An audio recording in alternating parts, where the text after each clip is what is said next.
Okay, so when young people are referred into Child and Adolescent Mental Health Service, it may be from school.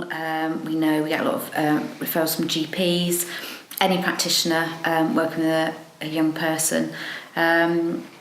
What would we do then? So we've looked at their presentation, we've decided it's appropriate for CAMHS. We would offer them an assessment, giving them a choice of where they want to be seen and what time.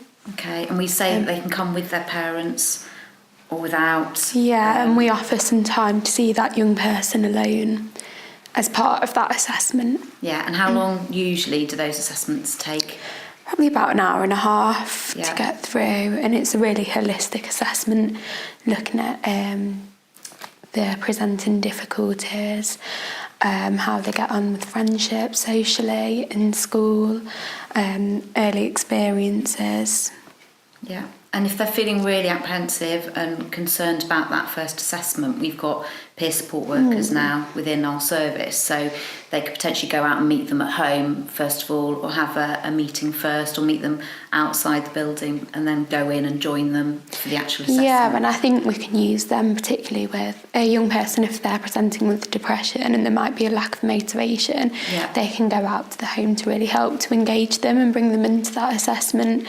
And we also have care support workers who have that experience of looking after, caring for somebody, a young person with mental health difficulties. And what's agreed? What do we agree within that assessment? What do we, the end result of that assessment of what's going to happen next? We'd agree goals, wouldn't we, and think about the plan of care, and try and plan that piece of work. So we've got a multidisciplinary team, and we think about all the different roles within the team, think about who that work would best be suited with. So we have mental health nurses within our service, we have psychologists, we have art therapists, we have counsellors, family therapists. Family therapists. CBT therapists. We have social workers and non-medical prescribers. We sometimes, medical treatment might be part of, not always, but might be part of the treatment plan. Yeah. So once it's accepted to have some work with that young person, how would that be agreed? At the assessment, we'd set a review appointment for them to come back in and review. And sometimes if it's a tricky assessment, we might offer another assessment on top of that. And then we would think about the goals that have been set with that young person to help us direct our piece of work. Yeah, and depending on what they want and what we feel is their need, it won't always be the person who did the assessment carry on with that work, but whoever actually does the piece of work will be that continually. Yeah. And we collaborate, don't we, with the young person, so it's not about what we think they need. Yeah, it's we're working with them.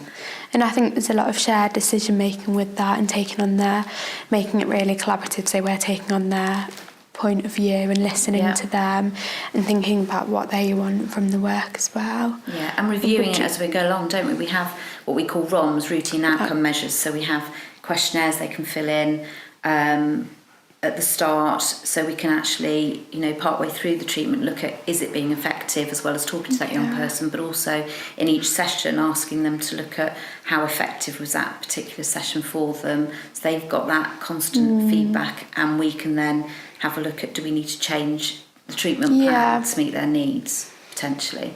And we can also shape, from that feedback, we can shape the individual sessions or group sessions, and also adapt the treatment, like you've said, and think about if it's not working, why might that be? Yeah, and we sometimes have young people who need or would like parents and families to be quite involved with it, and we know that children and young people live within families, they go to schools, and whilst respecting confidentiality, we do liaise with schools if young people would like that and they're happy for that, because obviously spend a lot of time within school, and if they're still in school or college, we need to make sure they're getting the support and they've got someone they can go to throughout that time. And we'll work with the other agencies as well, so if there's meetings in school, we can join those to support the network around the young person as well.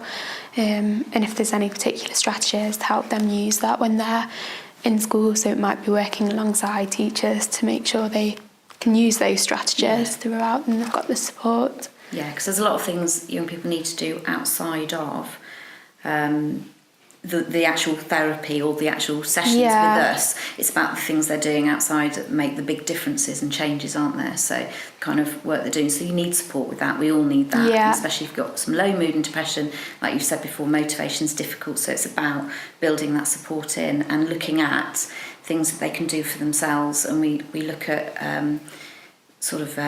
plans for when we're looking at ending the kind of work with us. They've got a plan of how to manage their emotions, how to manage their symptoms when they do complete the work with us. Yeah.